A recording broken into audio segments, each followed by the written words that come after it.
여러분 안녕하십니까. 3월 19일 수요일 프레스룸 라이브 구경호입니다. 윤석열 대통령 탄핵 심판 선고일이 이번 주 열릴지 말지가 오늘 정해질 것 같습니다. 헌법재판소가 오늘 중에 지정을 해야 이번 주 선고, 오늘 주 금요일 선고가 가능하리란 전망이 나오는 건데 정치권, 특히 야당인 더불어민주당이 여기에 촉각을 곤두세우고 있습니다. 자, 국회로 가서 분위기 살펴보도록 하겠습니다. 정태훈 기자. 헌재가 오늘 선고를 지정하지 않으면 다음 주에 민주당 이재명 대표의 다음 주 공직선거법 위반 사건 2심 선고와 맞물리는 상황이 나올 수도 있어요. 네, 좀처럼 탄핵 심판 선고일이 공지되지 않으면서 민주당 내부 분위기도 어수선해지는 모습입니다.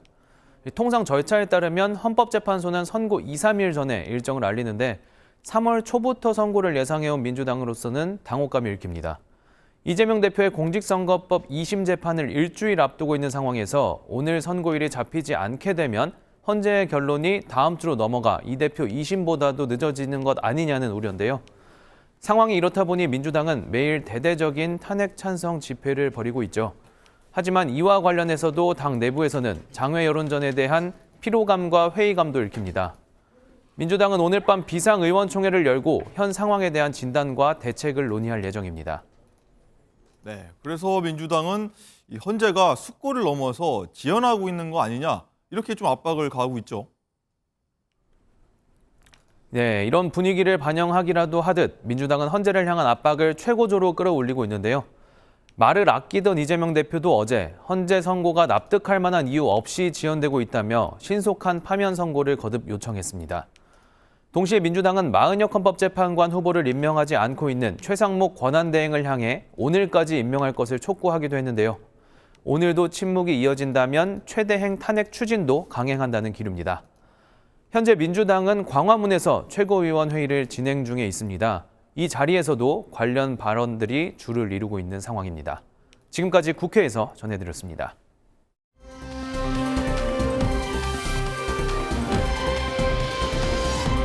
네, 선고가 늦어지자 이렇게 민주당이 압박을 수치를 최대치로 좀 끌어올리는 모습이 보이고 있는데 자, 먼저 이재명 대표의 어제 그리고 오늘 조금 전 발언입니다. 직접 들어보도록 하겠습니다.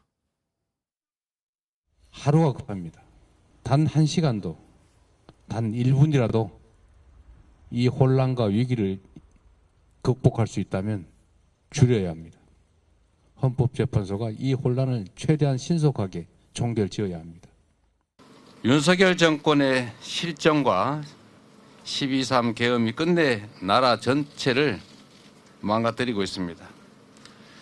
스웨덴의 민주주의 다양성 연구소가 우리나라를 2년 연속 독재화 진행 국가로 평가했습니다. 이런 망신이 없습니다.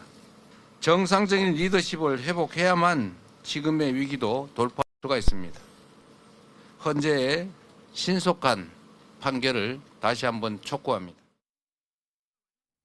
네, 민정 기자 일단은 이재명 대표의 어제 그리고 조금 전 오늘 발언 들어봤는데 뭐 신속 파면하라 이런 내용들이 좀 많이 줄을 이루고 있는데 어제 광주 가서도 이런 비슷한 취지 얘기했었고 사실 보면 그제 민주당 지도부를 한정식 집으로 불러서 긴급 지도부 간담회를 했다고요. 거기서 나온 말인 것 같아요. 이런 것들이. 네, 그렇습니다. 이재명 대표 그동안에 암살 위협설로 인해서 엿새 정도 외부 활동을 하지 않았습니다. 그런데 어제도 그렇고 그리고 오늘도 현장 최고위원회의에 이재명 대표가 나서서 직접 신속한 판결을 촉구하고 나섰는데요.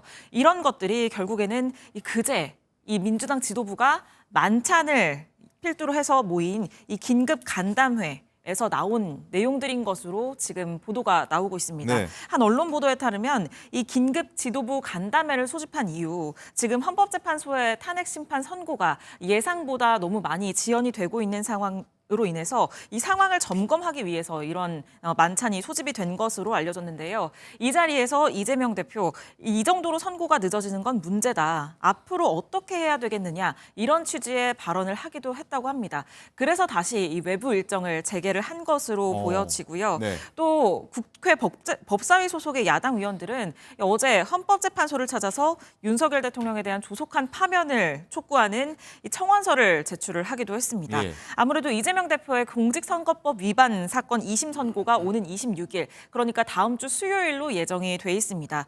만약에 윤 대통령에 대한 탄핵 선고보다 이 대표의 2심 선고가 먼저 나온다면, 그리고 이 2심 선고 결과도 이 피선거권 박탈형으로 나온다면 조기 대선이 만약에 치러진다고 하더라도 향후 이재명 대표에 대한 이 대권 행보에 막대한 타격이 불가피할 것으로 보이는데요. 그렇기 때문에 민주당에서는 이 당 차원의 압박 수위를 최고조로 끌어올리고 있는 것으로 보입니다. 자, 김상희 부대변인 일단은 긴급 지도부 간담회 열고서 뭐 탄핵 판단을 뭐 앞당길 방법 없냐 이런 얘기까지 나왔다고 하는데 어떻게 보면은 뭐 탄핵 심판 인용 자신했던 야권 특히 민주당 이재명 대표 입장에서 좀 위기가 있다, 위기감이 느껴져서 이런다라고 좀 봐야 됩니까?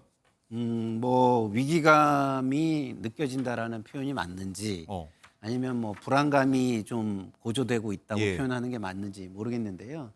기본적으로 지금 보수의 장외 집회가 굉장히 거셌고 예. 그 압박 수위가 굉장히 그 극단적인 표현과 협박에 가까운 표현 그리고 거친 행동들이 있었습니다. 그런 거로 인해서 헌재가 위축되지는 않을까라는 우려를 하는 게 사실이었죠. 그리고 거기에 윤석열 대통령의 구속 취소 석방은 그런 불안감을 자극했다고 봅니다. 그러면 민주당 입장에서는 이것이 헌재를 실제로 위축시키는 건가? 아니면 헌재 재판관들의 어떤 영향을 조금이라도 주는 건가라는 우려를 할 수밖에 없겠죠.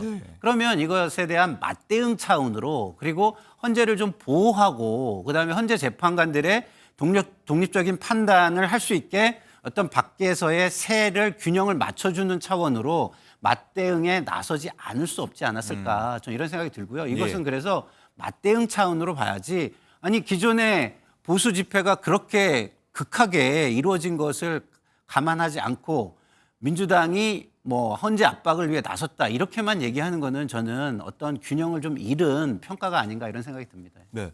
자, 김광삼 변호사님, 이재명 대표가 어제 또 SNS에 이유 없이 선거가 지연되고 있다.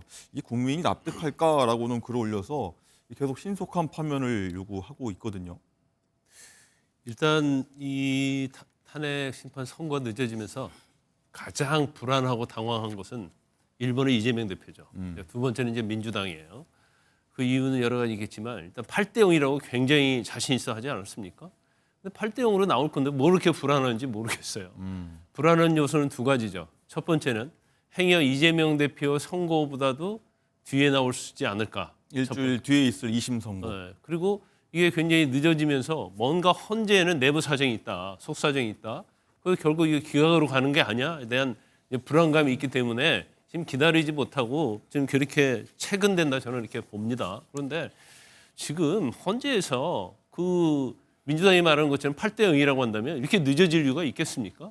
내부에서 뭔가 굉장히 의견이 대립되고 경우 때는 기각과 각하의 가능성이 제가 볼 때는 상당히 많이 있지 않을까 싶어요. 이제 그러다 보니까 지금 굉장히 당황하고 빨리 선고를 내려달라고 얘기를 계속 촉구를 하고 있는데 그러면 기각이나 각하도 좋으니까 빨리 내려달라는 얘기인지 모르겠어요. 결과적으로 헌재는 지금 선고를 할 수 있는 성숙하게 지금 의견이랄지 그런 것이 무르익지 않았거든요. 그런데 아직 지금 논의중이고 평의하고 하는 중인데 헌재도 빨리 선고하고 싶겠죠. 근데 선고할 수 있는 지금 상황이 안 되고 있는 거예요. 근데 계속 체근된다고 그래서 이게 과연 판결이 바로 나올까요? 저는 그렇지 않다고 보고 보니까 그 김용민 의원이 시간은 윤석열 편이라는 얘기를 했더라고요. 네. 근데 제가 방송에서 계속 했던 이야기입니다. 그리고 시간이 지날수록 결과적으로 따지면 기각이나 각하의 경우의 수가 확률이 높아질 것이다. 이렇게 보시는군요. 그렇죠. 왜냐하면 인용으로 쏠려 있다고 한다면 이렇게 시간을 끌 이유가 없죠. 그래서 각하나 기각이 되려고 하면 3명만 그쪽에 찬성하면 되는 거거든요. 그렇기 때문에 사실 3명이라는 숫자가 그렇게 많은 숫자가 아니에요. 그래서 이렇게 헌재 내에서 엄청난 논란이 있었다는 것 자체는 제가 볼 때는 논란이 있기 때문에 선고를 못하고 있다는 것은 윤 대통령 측에 좀 상당히 유리한 방향으로 가고 있지 않을까라는 추측을 해볼 수 있다고 봅니다. 네. 김상희 부대변인 바로 이어서 질문 드려야 될 것 같습니다. 자연스럽게. 시간은 윤석열 대통령의 편이다. 또 하나 이재명 대표 2심 다음 주 선거보다 좀 늦춰져서 민주당 이재명 대표가 위기감 혹은 불안감을 가진 거 아니냐. 두 가지 좀 맞물린 개념인데 어떻게 동의 좀 하십니까? 다른 의견 갖고 계십니까? 일단 이재명 대표의 선고보다 늦어졌을 경우에 예. 이재명 대표 측에서는 본인의 불리함이 커진다. 이런 부분에 대한 그 어떤 불안감 이런 거는 저는 있을 거라고 보고요. 예. 그러나 시간이 늦어지면 윤석열 대통령의 편이 된다. 이 부분에 대해서는 저는 좀 약간 다른 생각을 가지고 있습니다. 왜냐하면 기본적으로 윤석열의 시간이 윤석열의 편이다. 이런 건 무엇이냐면 헌재 재판관들의 판단이 시간이 지나면 지날수록 외부의 영향을 받을 것이다. 이거에 기초한 것이거든요. 그러면 윤석열 대통령이 지금 석방돼서 나와 있으니까 많은 영향력을 더 행사할 수 있지 않습니까? 보이게 안 보이게 그런 부분들이 영향을 미칠 것이다라는 외부 건데 영향력을 측면에서 보시는 것이다. 그래서 고위직들은 원래 구속 수사를 해야 된다고 우리가 얘기를 하는 거거든요. 밖에 있으면 그 영향이라는 게 증거 인멸 쪽으로 그리고 주변에 있는 사람들이 그런 말맞추기 쪽으로 더 움직이게 되는 그 성향을 과거에도 많이 가지고 있었기 때문에 우리가 어떤 고위직에 있는 사람들은 구속 수사의 필요성을 우리가 강조하는 것입니다. 그래서 그런 것을 이야기하는 것 같은데 그거는 헌재 재판관들이 오랜 동안 재판을 한 분이라는 걸 너무 무시하는 얘기라고 저는 봐요. 그래서 기본적으로는 영향이 전혀 없진 않겠지만 그 영향은 저는 개별 의견을 어느 정도 내는 정도까지로 제한될 것이다라고 저는 봅니다. 그런 것을 저는 믿어야 된다고 보는데 네. 그럼 왜 지금 이렇게 밖으로 나와서 이렇게 하느냐는 제가 좀 전에 얘기한 것처럼 상대방이 굉장히 그런 분위기를 거세게 지금 보여주고 있기 때문에 헌재가 어떤 판단을 하는데 상당히 위축될 가능성은 있는 겁니다. 굉장히 우려하고 위축되고 그렇기 때문에 그런 것들을 최소화하기 위해서 좀 더 판결문을 논란 없게 쓰려고 하고 그다음에 시기도 그런 것들이 최소화하는 시기를 정하려는 시도가 있을 수 있죠. 그래서 그런 부분에 대해서 헌재 쪽이 좀 그 부담을 덜게 하기 위해서 맞대응을 안 할 수 없다라는 차원이라고 저는 봅니다. 알겠습니다. 어쨌든 시간은 윤석열 대통령의 편이다를 두고서 이렇게 다양한 해석이 나온다는 점도 시청자 여러분도 한번 감안하셨을 것 같습니다. 자, 상황이 이렇다 보니까 민주당은 최상목 대행에 대해서 이제 마은혁 재판관 후보자를 임명하라 이렇게 어제 그리고 오늘 조금 전에도 최후 통첩을 했고요. 국민의힘은 또 여기 대라 맞받아쳤습니다. 어떤 얘기인지 한번 들어보시죠. 최상목 부총리는 이승만, 윤석열에 이어 역대 세 번째로 많은 거부권을 행사하는 진기록을 세우며 윤석열 아바테라는 사실을 입증했습니다. 축하드려야 될까요? 최상목 부총리부터 헌재 결정을 존중하고 수용하는 솔선수범을 보이십시오. 헌재 결정에 따라 오늘 안에 마은혁 재판관을 임명하십시오. 지금 민주당이 마은혁 후보자의 임명을 이렇게 간절하게 또 절박하게 요구하면서 압박을 가하는 것은 결국 헌법재판소에서의 결정이 본인들의 뜻에 따라서 지금 진행되지 않는다는 그러한 내용을 거꾸로 드러내는 그런 모습이라고 생각을 합니다. 네, 쭉 들어보셨는데 윤정 기자, 일단 박찬대 민주당 원내대표에게 들어보면은 이 최상목 대행이 이 마은혁 재판관을 오늘 임명하지 않으면 탄핵하겠다 이렇게 좀 요약할 수 있을 것 같은데요. 네, 그런 뉘앙스로 읽히는 대목입니다. 네. 일단 오늘까지 마은혁 후보자를 임명하라고 최후 통첩을 한 상황이고요. 또 민주당 내 김용민 의원은 이 최상목 권한대행을 즉시 탄핵해서 헌법 질서를 소호해야 한다. 이렇게 공개적으로 최 대행을 탄핵해야 한다. 이렇게 얘기를 하고 네. 있는 상황입니다.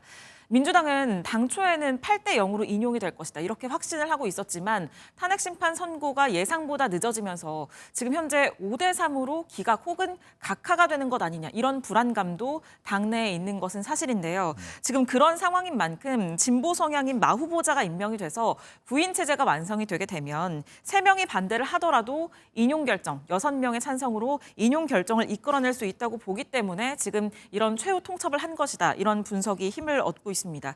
여기에 대해서 국민의힘은 민주당이 헌법재판소에는 윤석열 대통령 탄핵 인용을, 정부에는 마은혁 헌법재판관 임명을 겁박하고 있다라면서 네. 민주당이 국가와 국민 위에 군림하려 하고 있다고 비판하고 있습니다. 네, 자 김당희 부대변인 일단 마은혁 후보자를 임명하면은 사실 뭐 갱신 절차도 다시 밟아야 되면서 이 빠른 선거는 더더욱 어려워지는 뭐 그렇죠. 사실 한 달, 두 달도 밀릴 수 있는 사안인데 민주당이 이 시점에서 마은혁 재판관 카드를 다시 꺼낸 이유는 뭐라고 봐야 됩니까? 속내는요? 그러니까 불리한 이슈가 아니니까 주장을 하는 겁니다. 기본적으로는 가장 중요한 거는 빠른 탄핵이죠.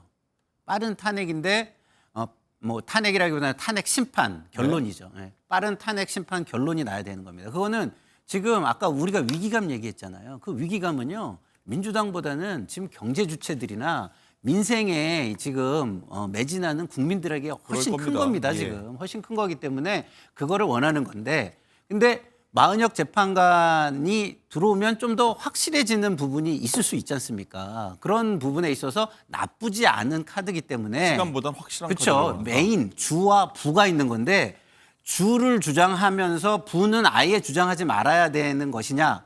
그건 아니거든요. 이게 방향성이 비슷하다면 메인을 주장하면서 서브도 같이 주장할 수 있는 겁니다. 그래서 제가 볼 때는 지금 최상목 권한대행의 거부권 행사가 굉장히 잦아지고 있고 이런 부분에 대해서 압박을 하고 그런 모습이 국정 운영의 바른 모양이 아니다라는 거를 공격할 수 있는 소재도 되기 때문에 네. 그런 차원에서 나쁘지 않은 카드로서 정치적인 메시지를 내는 것이다. 그것을 뭐 여기에 너무 그 주 목적의 예. 그 전제적인 요소인 것처럼 얘기할 필요는 없다. 저는 이렇게 생각합니다. 자, 김광삼 변호사님, 만약에 마은혁 재판관을 임명하게 되면은 어쨌든 다시 선고 일자는 미뤄질 수밖에 없는 상황이고, 그리고 뭐 이재명 대표의 2심 판결이 다음 주에 있고, 혹은 뭐 최종 심의 그러면은 뭐 조기 대선 열린다고 하면은 그 이전에 나올 가능성 높아지는 건데, 그럼에도 민주당이 이런 카드를 탄핵 카드를 내는 것, 마은혁 재판관 얘기를 하는 것 어떻게 해석해야 됩니까? 그냥 하는 거죠. 그냥이요? 그렇죠. 마은혁 카드는 살아있는 카드가 아니에요. 이미 죽은 카드인데 그 이유는 여러 가지가 있지만 만에 하나 최상목 권한대행이 마은혁 재판관을 임명할 리도 없고 저는 임명할 리 없다고 보거든요. 그런데 임명한다고 해서 헌재에서 지금 이미 변론 종결을 했잖아요. 지금 평의를 몇 번 했어요. 10번 이상 했잖아요. 그런데 여기에 마은혁 재판관을 포함을 시킨다? 그건 제가 볼 때는 불가능한 거예요. 그래서 이 상태에서 선고는 나게 돼 있다는 거고. 네. 만에 하나 마은혁 재판관이 임명이 돼서 헌재에 합류하게 된다고 한다면 이 재판은 잘못하면 4월 18일 넘길 수도 있어요. 4월 18일이면은 그렇죠. 두 재판관이 퇴임 이후. 그렇죠. 그럼 4월 18일 넘겨버리면 예. 6명으로 될 뿐만 아니라 만에 하나 대통령 몫으로 임명해버리면 이 탄핵의 어떤 인용은 물을 건너가는 거예요. 그렇겠군요. 그걸 민주당이 모르고 있을까요? 알고 있는 거예요. 그렇지만 헌법재판소에 이미 결정이 났기 때문에 그 고리를 가지고 최상목 권한대행을 그냥 압박하는 수준의 그냥 제스처지 마은혁 재판관이 설사 임명한다고 그래서 예. 현재 윤 대통령 관련된 탄핵 심판에는 제가 볼 때는 영향이 거의 없다 이렇게 봅니다. 알겠습니다. 자, 윤정 기자, 일단은 이재명 대표가 조금 전에 최상목 대행을 향해서 또 압박하는 좀 발언을 했다고요? 어떤 내용입니까? 네, 구체적으로? 그렇습니다. 현장 최고위원회의 가장 마지막 부분에 예. 이재명 대표가 다시 발언을 하겠다 이렇게 해서 마이크를 잡았는데요.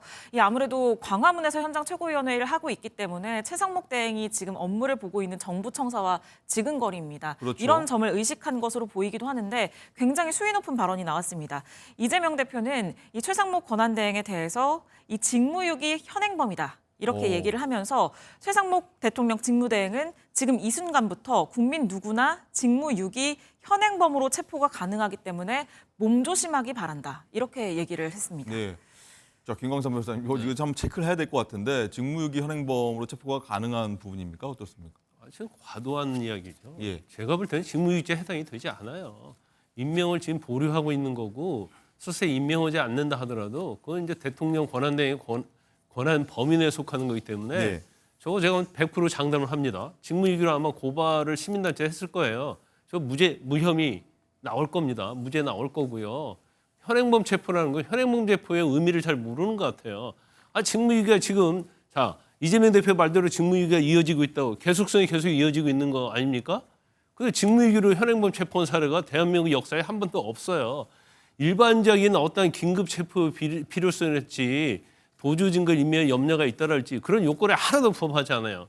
이재명 대표 변호사 출신인데 뭐 본인이 모르겠어요. 이제 법을 아는지 모르는지 의도적으로 하는지 모르겠지만 현행범 운운하는 것은 법률적으로 전혀 맞지 않는 얘기다 이렇게 봅니다. 알겠습니다. 일단은 그리고 민주당 일단 말만이 아니라 일단 오늘 밤 9시에 민주당이 의원 비상총회를 열어서 행동에 옮기겠다 이런 좀 뉘앙스도 풍기는 것 같은데 윤정 기자 이 총에서 어떤 얘기가 지금 나올까요?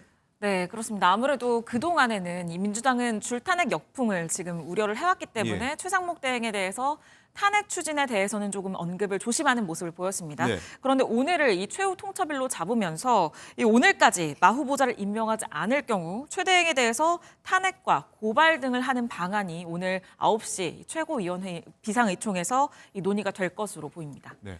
자, 김상일 부대변인 네. 일단은 뭐 그동안 뭐 여권 쪽에서는요. 야당 쪽이 탄핵 카드를 너무 남발한다 이런 비판도 있었는데 다시 또 꺼낸다는 거 우려의 목소리는 없습니까? 당연히 있죠. 탄핵이라는 것은 굉장히 엄중한 수단입니다. 그래서 국민의 일정 정도의 동의가 확보되지 않은 상황에서 예.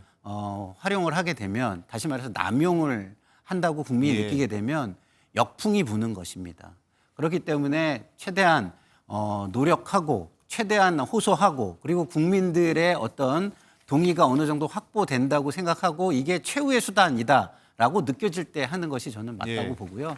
같은 논리로 대통령의 계엄도 마찬가지입니다. 남용돼서는 안 되는 권한이에요. 그래서 헌재에서는 이 탄핵 남용에 대해서 굉장히 엄격한 잣대로 그것에 대한 엄정한 판결을 내렸거든요. 그러면은 계엄에 대해서도 계엄 남용에 대해서도 저는 헌재는 엄격한 그 판단을 할 거라고 저는 봅니다. 그래서 그거를 일단은 믿고 그거에 맞춰 가지고 행동을 하는 게 저는 맞다고 보고요. 그러나 계속 말씀을 드리지만 지금 보수의 광장 정치가 너무 거세지기 때문에 그것에 맞대응을 하지 않을 수는 없는 상황이에요. 그래서 하되 이렇게 국민 누구나 체포가 가능하다. 이건 굉장히 선동적인 발언이거든요. 국민들 특히 지지층을 굉장히 자극할 수 있는 말인데 이렇게 자극을 해가지고 그 굉장히 예측이 불가능한 불행한 어떤 일들이 벌어지게 되거나 이러면 이 뒷감당을 할 수가 없는 겁니다. 그래서 지도자들은 이런 얘기는 좀 제발 하지 않았으면 좋겠고요. 좀 전에 우리 김광산 변호사님 말씀대로 이런 어떤 최상목 그 권한대행에 관한 것도요. 이게 위법일 수는 있어요. 직무유기가. 그래서 탄핵 요건은 될 수 있을지 모르지만 불법이 될 수는 없거든요. 그래서 형사처벌은 저도 김광선 변호사님 말씀대로 좀 불가능할 거로 저는 보기 때문에 예, 그렇게 본다면 이건 단순 선동적인 발언으로 볼 수 있어서 이런 건 좀 자제하는 게 좋겠다 이런 생각이 듭니다. 자막으로 나가고 있는 최상목 대행 몸 조심하시길 직무유기 현행범 체포 가능하다는 발언 바로 조금 전에 들어왔다고 합니다. 한번 직접 들어보시죠. 이 국민들의 모범이 되어야 될 최상위 공직자가 아예 대놓고 그것도 상당 기간 헌법재판소 판결까지 났는데도 헌법상 의무를 이행하지 않는 행위는 결코 용서받을 수 없습니다. 최상목 대통령 직무대행은 지금 이 순간부터 국민 누구나 직무유기 현행범으로 체포할 수 있기 때문에 몸조심하기 바랍니다. 네, 굉장히 강경한 발언인데요. 그리고 좀 전에 지금 이재명 대표 발언했던 모습을 좀 띄워주셨으면 좋겠는데 보시면 이재명 대표가 이제 뭐 목까지 올라오는 티셔츠를 입고서 안쪽에 검정색 조끼 같은 걸 입었는데 이게 보니까 어제부터 사실 방탄복을 입고 있다. 뭐 이재명 대표에 대한 테러 위협이 들어와서 방탄복을 입고 있다. 이렇게 보이는데 윤정 기자 지금 방탄복이 맞습니까? 네, 아무래도 방탄복을 지금 입고 있는 것으로 보여지고 아무 제가 앞서서 말씀드린 것처럼 어제 이 광주행이 엿새 만에 외부 일정을 재개한 것이었습니다. 아무래도 최근 암살 위협설로 인해서 외부 일정은 자제를 해왔는데요. 다시 외부 일정에 나서면서 어제부터는 지금 저렇게 방탄복을 착용을 하고 일정을 하고 있고요. 또 경찰들도 신변 보호에 돌입을 했는데 지금 방금 전에 보신 모습은 사설 경호원으로 보여지고요. 이 지금 사복을 입은 경찰관들이 경찰이 어제 광주행 일정부터 신변 보호를 했습니다. 어제 광주 일정에서 지금 경찰들을 보면 방탄 가방이라고 하죠. 위급 상황에서 지금 보이는 화면인 것 같습니다. 네, 그렇습니다. 즉시 펼쳐서 이 총탄을 막을 수 있는 용도의 가방인데 이 방탄 가방을 들고 이 경호에 나선 모습도 포착을 할 수 있었습니다. 네. 자, 김광선 변호사님, 일단 뭐 정치인들이 정쟁, 뭐 공방은 벌일 수 있지만 어떤 테러 위협에 있어서는 그냥 누구나 이거는 돼서는 안 된다는 의견이 지배적이지 않습니까? 이런 모습은 어떻게 보셨습니까? 그건 이제 당연한 얘기예요. 앵커께서 당연한 얘기를 예. 하시는데 아까 몸조심 관련해서 한 말씀 드리면 네. 지금 본인이 지금 몸조심하고 있는 거 아니에요? 그런데 최상목 권한대행한테 몸조심하라는 얘기가 이거 완전히 협박과 겁박으로 들릴 수 있는 얘기고 저희 야당 대표로서 할 수 있는 얘기가 절대 아니에요. 아니 본인도 행위나 테러단한테 몸조심하고 있는 상황에서 최상목 대행이 몸조심하라는 의미 자체가 이게 너무 의미심장하거든요. 정치적으로 비판할 수 있죠.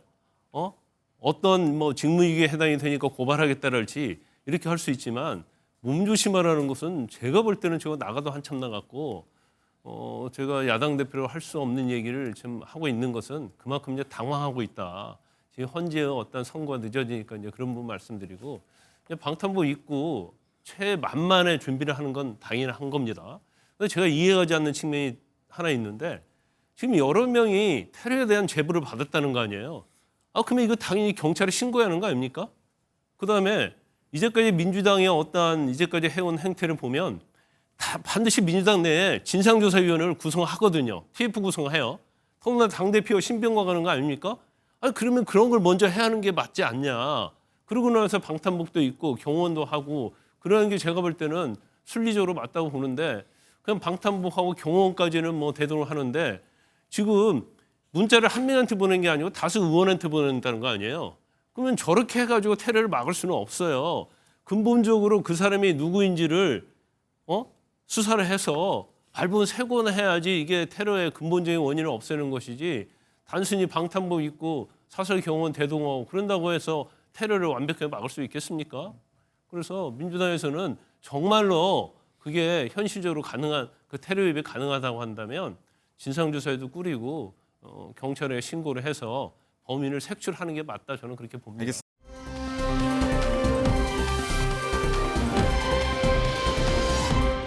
어쨌든 뭐 탄핵 선고가 다가오면서 뭐 대권 주자들, 뭐 대선 아직 결정되지 않았습니다만 이게 대권 주자라고 불리는 인물들이 움직임이 좀 빨라지고 있는데 어제 윤정기다 개혁신당 이준석 의원이 개혁신당의 차기 대통령 선거 후보로 선출이 됐습니다. 이 대선이 아직 결정도 안 됐는데 대선 네. 후보를 낸 상황이라서 사실 뭐 이준석 의원에 대한 호불호를 떠나서 이 시점에 대선 후보를 뽑는 게 맞냐 이런 얘기도 나와요. 네, 그렇습니다. 이 당 선거관리위원회가 지난 16일에서 17일 단독 입후보한 이 의원에 대해서 예. 이 당원을 대상으로 찬반 투표를 진행을 했는데 92.81% 압도적인 찬성으로 이 의원이 대선 후보로 확정됐다고 밝혔습니다. 이 말씀하신 이유 때문에 이 개혁신당이 여기에 대해서 설명을 했는데 네. 윤석열 대통령 탄핵 소추 뒤에 여러 대안을 모색했지만 불가피하게 조기 대선이 벌어질 수밖에 없다고 생각을 했다라면서 작은 정당이지만 큰 선거를 미리 준비하는 게 좋다고 생각해서 후보를 미리 선출했다 이렇게 밝혔습니다. 원내 정당 가운데 가장 먼저 대선 후보를 확정을 한 건데요. 네. 윤 대통령의 파면이 만약에 돼서 조기 대선이 실시가 확정이 된다면 개혁신당은 즉시 선거대책본부를 구성하고 대선 체제로 전환하겠다는 방침입니다. 네. 그럼 뭐 개혁신당 대선 후보죠. 이준석 의원 얘기 바로 들어보시죠. 대선 승리 위해서 이제 준비했었던 게 비단 주머니 얘기였어요. 이제 이번에 이제 본인 대선 승리를 위해서는 몇 개나 준비를 하셨어요? 제가 약속드리는 거는 이번 대선에서 압도적 새로움을 보여주겠다. 압도적 새로움을 보여주겠다. 이 레이스가 시작되면 이제 하나씩 펼쳐놓겠지만요. 우리가 가진 어떤 제약과 한계 안에서도 최고의 좀 새로운 운동을 해보겠다. 김문수 장관은 국민의힘의 예비 후보들 중에서 제일 결이 안 맞는 사람이잖아요. 그럼 단일화는 없겠네요? 저랑 만나서 대화해보고 뭐 이렇게 하는 순위를 따지면요. 예. 아마 오세훈, 홍준표 두 분은 저랑 워낙 친하고요. 예, 뭐 그렇죠. 김문수 장관도 저한테 되게 잘해주시고요. 예. 아버지 고등학교 선배입니다. 예. 그래요? 예. 그리고 아마 그 다음이 아마 이재명 대표쯤 되지 않을까. 예. 그 다음이 아마 한동훈 대표쯤 되지 않을까. 뭐 이런 예. 생각입니다. 그렇습니까? 그러면은 김문수 장관이 올라와도 단일화 할 수도 있다. 단일화는 좀 검토해 본 적 없습니다. 아 그래요? 네, 이준석 의원의 얘기 쭉 들어봤는데 두 분께 하나씩 질문 먼저 드릴 텐데 먼저 김상일 네. 의원님 일단은 이준석 대표의 압도적인 새로움을 이야기했는데 네. 이건 어떤 뜻일까요? 압도적인 새로움이라는 건 본인이 이제 젊다 이런 걸 강조하고 그리고 본인이 아이디어가 참신하다 이런 걸 강조하기 위한 것 같아요. 네. 근데 새롭고 참신한 게 과도하면은요. 그 지속성이 없고 안정성이 없는 그냥 깜짝 이벤트뿐이 되지 않을 가능성도 있는 겁니다. 그래서 한 정당의 지도자 정도가 되면 그런 부분도 좀 생각했으면 좋겠는데 지금 상황에서 그 대선 행보를 하는 것까지는 이해가 되는데 당이 공식적으로 대통령 후보를 선출한다? 저는 이거는 선관위에서 사전선거 운동도 한번 유권 해석을 해봐야 되는 거 아닌가 싶어요. 예. 왜냐하면 이게 공식적인 선거 운동으로 비춰지거든요, 저한테는. 예. 그러면은 저게 가능한 것인가? 물론 뭐 조용히 뭐 대선 후보로서 행보를 하는 것까지는 제가 이해를 해요. 네. 근데 이거는 행사로서 공식 행사로서 이걸 했다는 의미 아니겠습니까?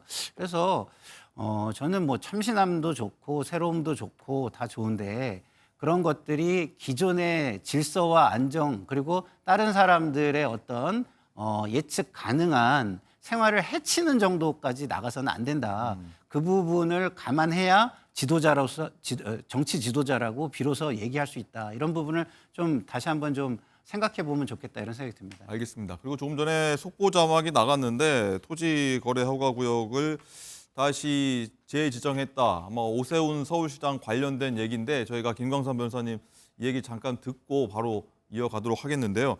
일단 김광삼 변호사님, 일단은 이준석 의원이 범여권으로 일단 불릴 텐데 단일화는 없을 것이다. 현재로서는요. 이 부분에 대해서는 어떻게 저희가 봐야 되겠습니까? 이제 단일화 하고 하는 건 자기 마음이죠. 그런데 뭐 국민의힘에서 단일화 할지 안 할지 모르겠어요. 네. 그런데 혹시나 뭐 대선이 결쳐진다면 이거 사실 굉장히 근소한 차로 또 갈릴 수도 있기 때문에 정치라는 것은 뭐 이게 항상 변하기 때문에 예. 생물이기 때문에 이제 가봐야지 알아요. 그런데 네. 만약에 뭐 이준석 의원이 뭐 대선 과정에서 굉장히 유의미한 그런 뭐 지지도를 얻는다고 한다면 뭐 단일화에 어떤 하자는 그런 의견도 있을 수 있겠죠. 근데 지금은 단일화까지 얘기할 단계는 아니다. 많이 그리고 나갔다? 그렇죠. 제가 볼 때는 아니 저렇게 개혁혁신당인가요? 저렇게 뭔가 분별력 있는 사람이 없나 이런 생각이 들어요. 네, 왜냐하면 개혁신당. 대선이 정해지지 않았잖아요. 근데 어떻게 대선 후보를 뽑습니까? 이것도 문제가 있는 거고 제가 볼 때는 이준석 대표의 어떤 사리 분별력에 좀 문제가 좀 있다. 아니, 본인은 뭐 40대 얘기를 계속하고 있는데 40대에 맞는 행동을 해야 하는데 제가 볼 때는 그렇지 않는다고 보거든요. 일단 뭐 기각이냐 인용이냐 갖고도 지금 굉장히 지금 나라가 두 동강이 나 있는 상태에서 뭐 기각될 가능성은 상당히 확률적으로 높다 이런 얘기도 많이 나오고 있지 않습니까? 근데 쨍뚱맞게 갑자기 탄핵 결과도 나오지 않았는데 대선 후보로 뭐 선출까지 한단 말이에요. 예. 대통령 나가겠다, 내가 출마 반드시 하겠다 이렇게 뭐 본인이 뭐 공개하는 것은 뭐 별 문제가 없다고 하지만 대선 후보로 뽑는다?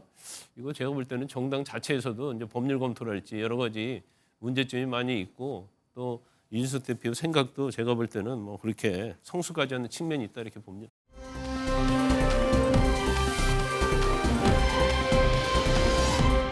강남, 서초, 송파, 용산 토지 거래 허가제 재지정된 관련 얘기 오세훈 서울시장이 조금 전에 국토부 장관과 함께 브리핑을 한 내용인데 김상일 네. 대변인 일단은 조금 전에 화면이 나가고 있는데 네. 국토부 장관과 브리핑을 했습니다. 굉장히 강남의 집값이 굉장히 많이 뛰었거든요. 한 달 네, 동안. 맞습니다. 아마 이 문제가 돼서 다시 허가를 재규제를 하는 네. 방향으로 한 것 같아요. 네. 오세훈 서울시장으로서는 뭐 조기 대선도 조금 약간 야망을 드러낸 바 있었는데 네. 좀 악재이지 않을까 이런 평가도 나오는 것 같아요. 아주 악재고요. 이게 집값이 뛰는 문제라는 민생의 문제도 있지만요. 예. 국가 정책적으로도 정책을 상당히 제한하는 효과를 지금 가져오고 있습니다. 왜냐하면 우리가 이제 가계 대출이라는 걸 굉장히 억제하려고 노력을 해왔고요. 그 이유는 가계 부채라는 부분이 너무 크기 때문에 그 한국은행이라든가 이런 데에 이자 정책이 잘 먹히지 않고 그 다음에 금융위의 정책 그 어떤 입안 자체가 상당히 제한되는 부분이 있기 때문에 그렇거든요.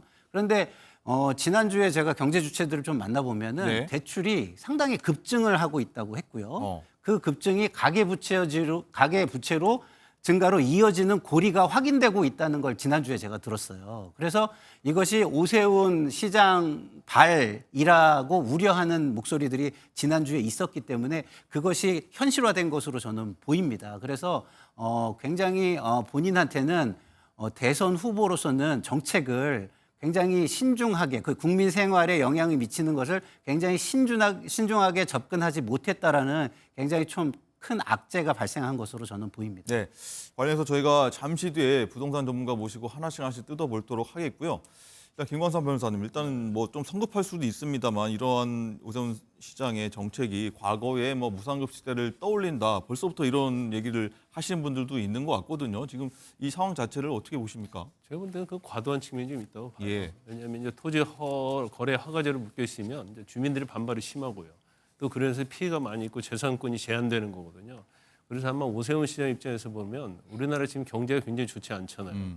그리고 사실은 미분양 아파트랄지 물론 이제 강남은 좀 틀리긴 하지만 예. 그렇기 때문에 더군다나 가계 대출을 엄청나게 많이 제한을 하고 있단 말이에요. 그러면 이 정도 선에서는 토지거래 허가를 좀 풀어서 뭔가 좀 활성화를 시켜야 한다. 그리고 아마 그때 지정을 할 때는 아마 부동산 경기가 그렇게 지금 좋지 않기 때문에 네.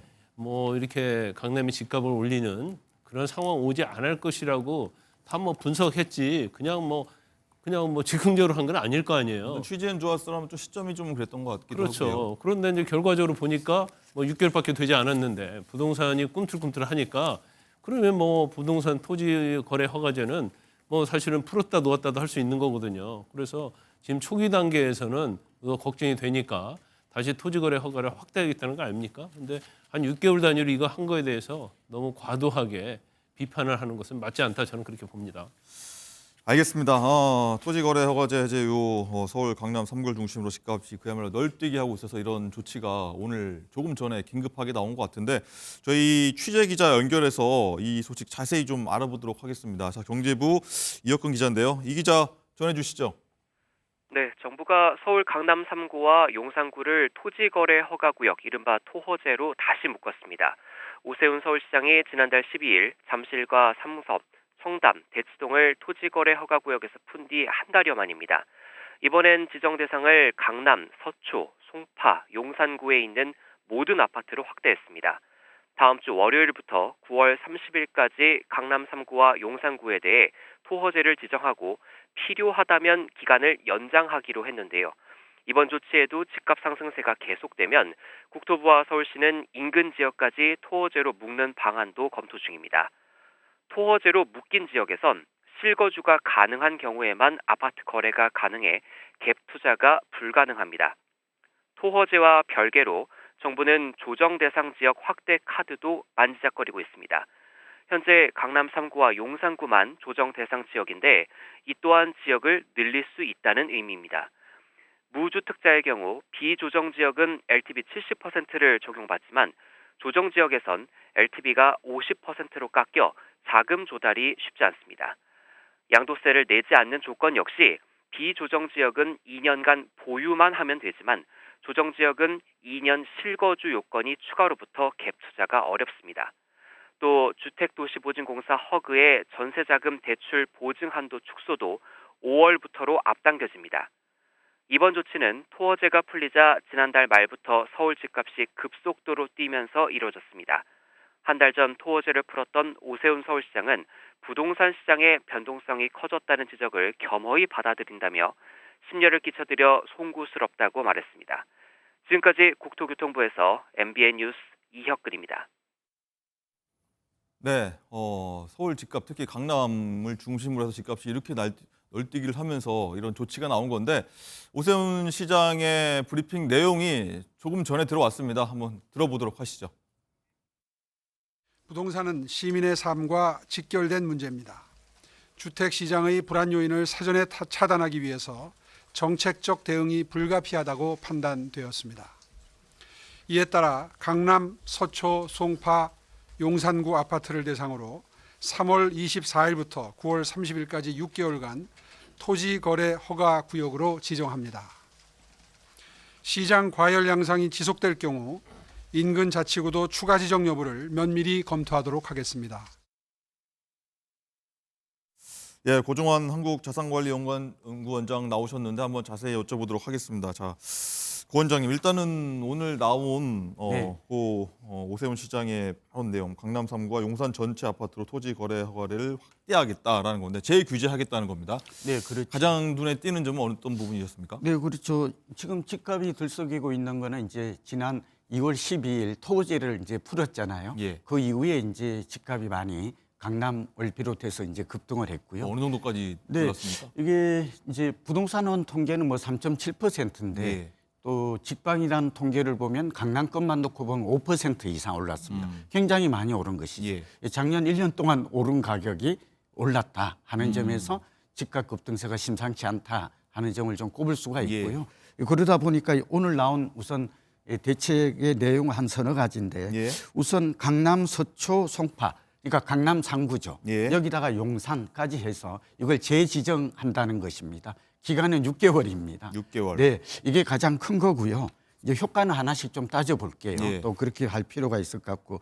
그리고 압구정, 여의도, 목동, 성수동 이런 지역들은 지금 해제가 안 됐거든요. 올해 6월 말로 이제 기간이 만료가 되는데 네. 이것도 해제하지 않기로 예정은 되어 있었어요. 계속 그러니까 묶어놓겠다. 예, 우리가 이제 장삼 대청이라고 그래서 이곳만 풀었었잖아요. 예. 잠실하고 대치, 청담, 삼성인데 이제 이곳도 계속 유지하겠다 하는 내용이고요.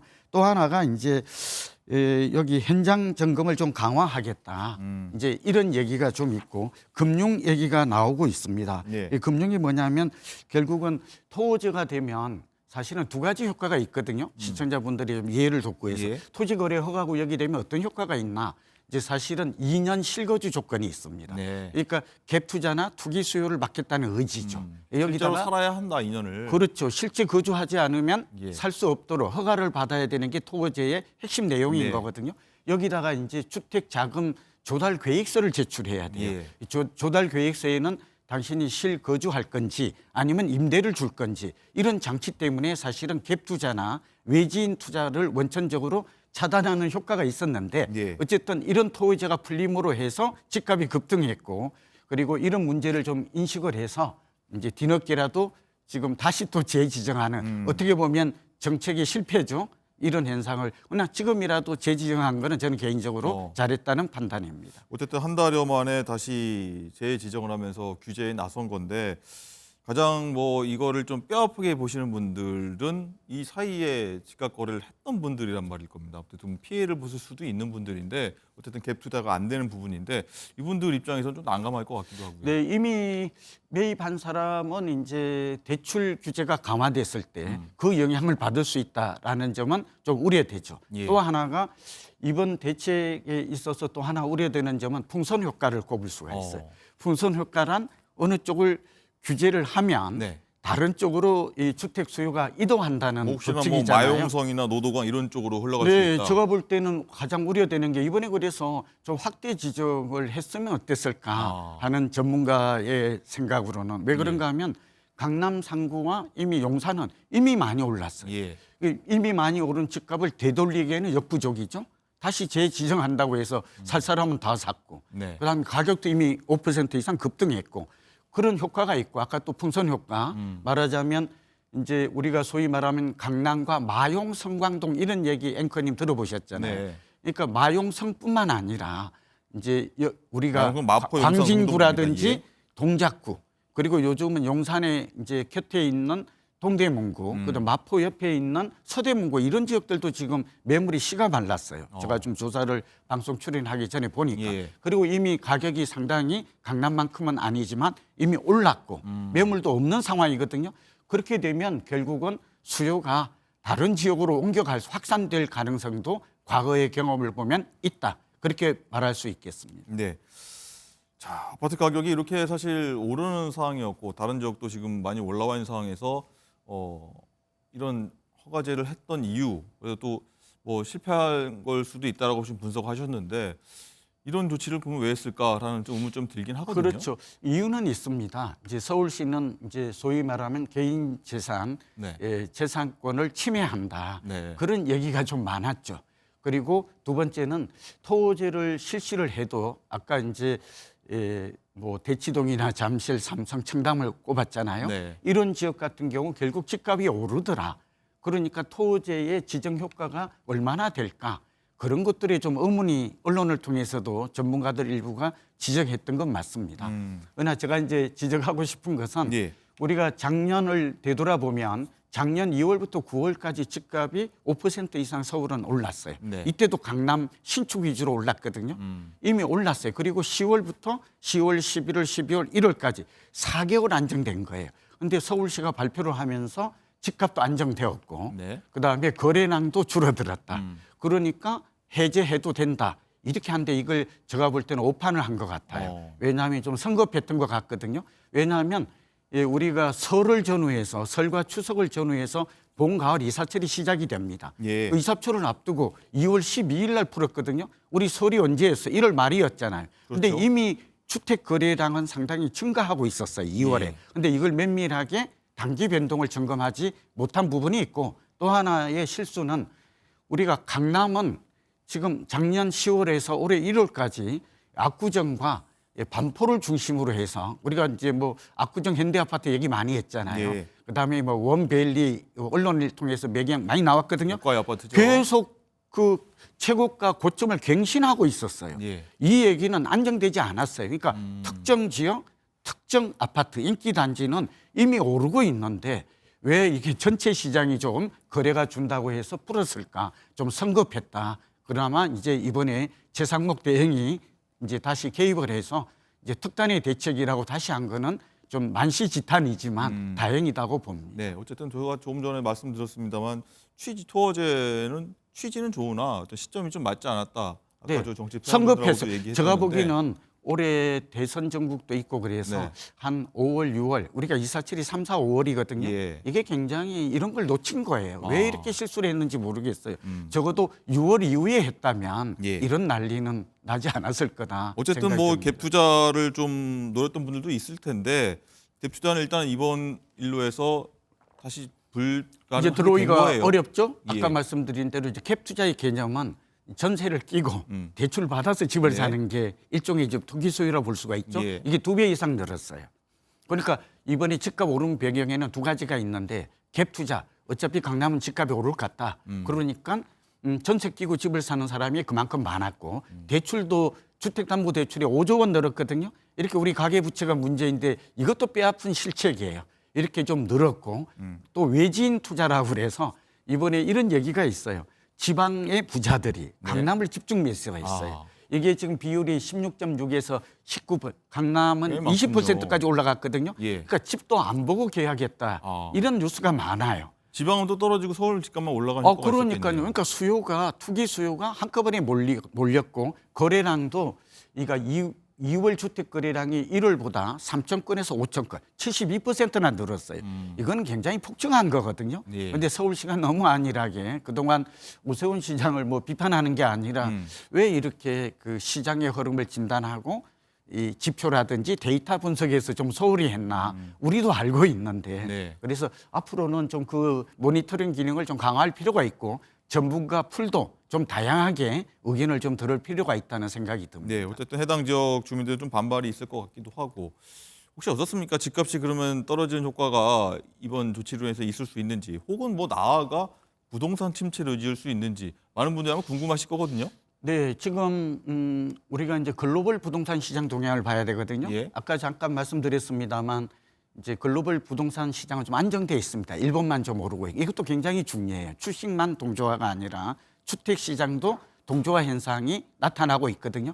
지금은 이제 공급이 부족하고 입주 물량 부족이죠. 전세 가격이 오르고 있고 기준금리가 3%에서 2.75로 낮아졌잖아요.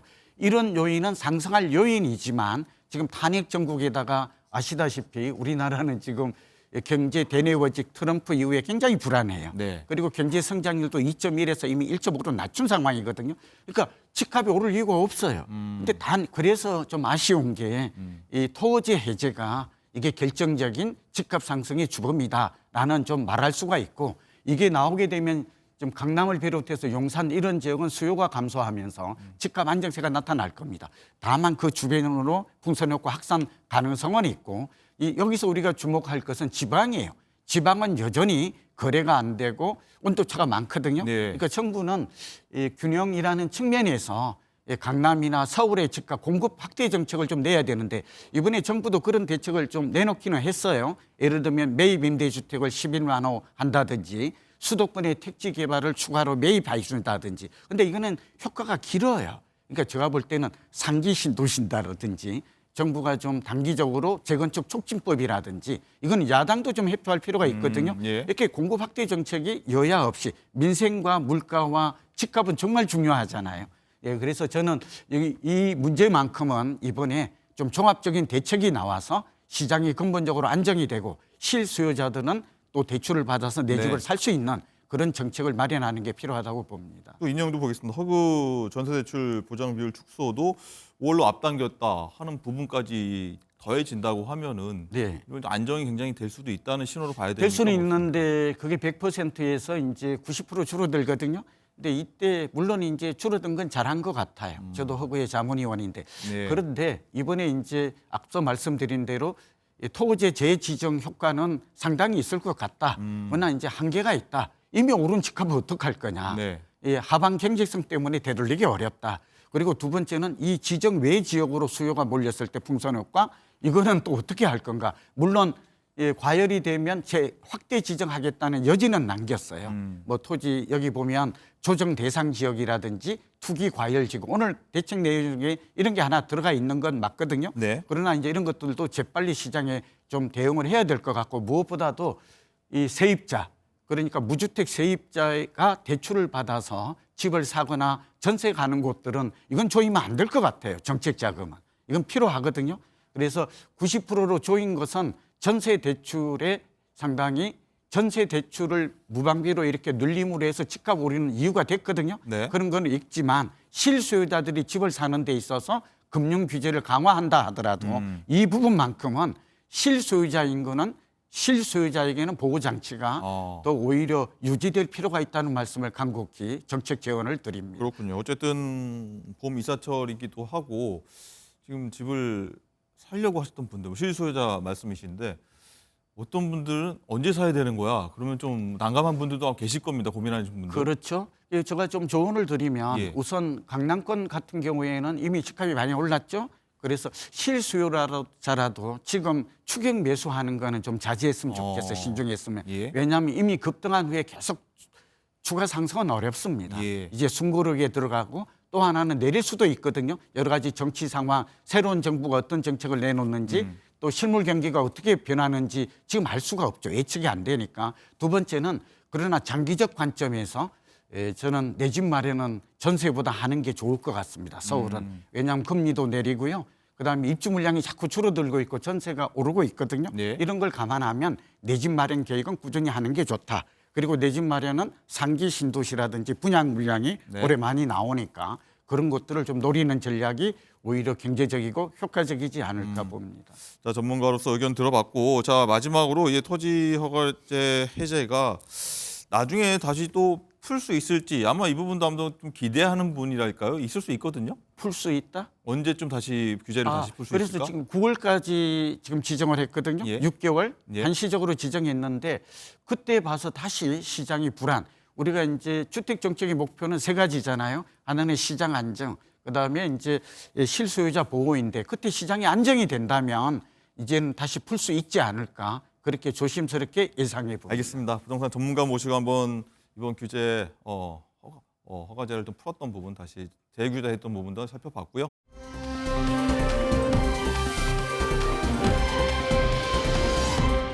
토지거래 허가제 해제 이후 서울 강남 3구를 중심으로 집값이 그야말로 널뛰게 하고 있어서 이런 조치가 오늘 조금 전에 긴급하게 나온 것 같은데 저희 취재 기자 연결해서 이 소식 자세히 좀 알아보도록 하겠습니다. 자, 경제부 이혁근 기자인데요. 이 기자 전해주시죠.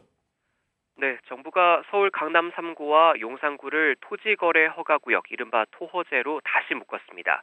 오세훈 서울시장이 지난달 12일 잠실과 삼섬, 성담, 대치동을 토지거래 허가구역에서 푼 뒤 한 달여 만입니다. 이번엔 지정 대상을 강남, 서초, 송파, 용산구에 있는 모든 아파트로 확대했습니다. 다음 주 월요일부터 9월 30일까지 강남 3구와 용산구에 대해 토허제를 지정하고 필요하다면 기간을 연장하기로 했는데요. 이번 조치에도 집값 상승세가 계속되면 국토부와 서울시는 인근 지역까지 토허제로 묶는 방안도 검토 중입니다. 토허제로 묶인 지역에선 실거주가 가능한 경우에만 아파트 거래가 가능해 갭 투자가 불가능합니다. 토허제와 별개로 정부는 조정 대상 지역 확대 카드도 만지작거리고 있습니다. 현재 강남 3구와 용산구만 조정 대상 지역인데 이 또한 지역을 늘릴 수 있다는 의미입니다. 무주택자의 경우 비조정 지역은 LTV 70%를 적용받지만 조정 지역에선 LTV가 50%로 깎여 자금 조달이 쉽지 않습니다. 양도세를 내지 않는 조건 역시 비조정 지역은 2년간 보유만 하면 되지만 조정 지역은 2년 실거주 요건이 추가로 붙어 갭 투자가 어렵습니다.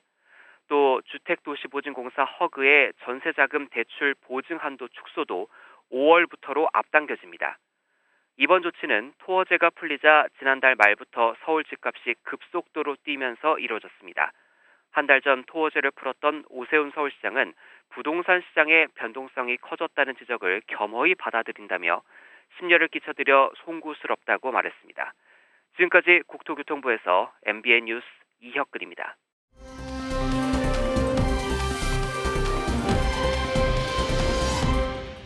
라이브 픽입니다. 트럼프 미국 대통령과 푸틴 러시아 대통령이 전화 통화를 갖고 30일간 러우 전쟁의 휴전을 논의했습니다.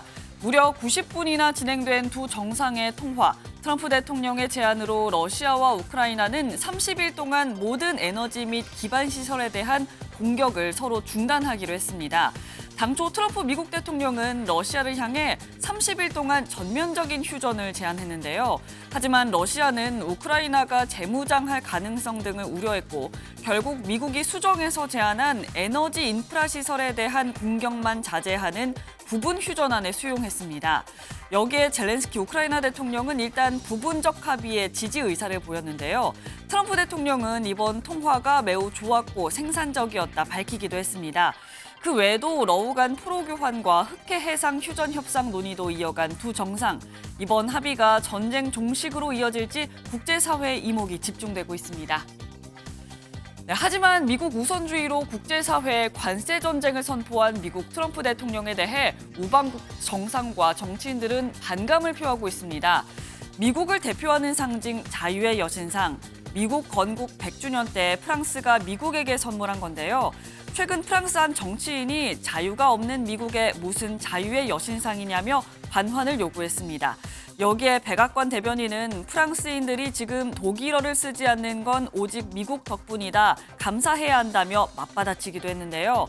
캐나다의 신임 총리는 캐나다에게 관세 폭탄을 던진 트럼프에 대해 트럼프 대통령이 캐나다의 무례한 발언을 멈춰야 대화를 시작할 수 있다 지적하기도 했습니다. 여기에 미국이 보란 듯 첫 순방지로 프랑스와 영국을 택하기도 했다고요. 유럽과 캐나다가 트럼프를 향해 동일한 반감을 표하고 있습니다.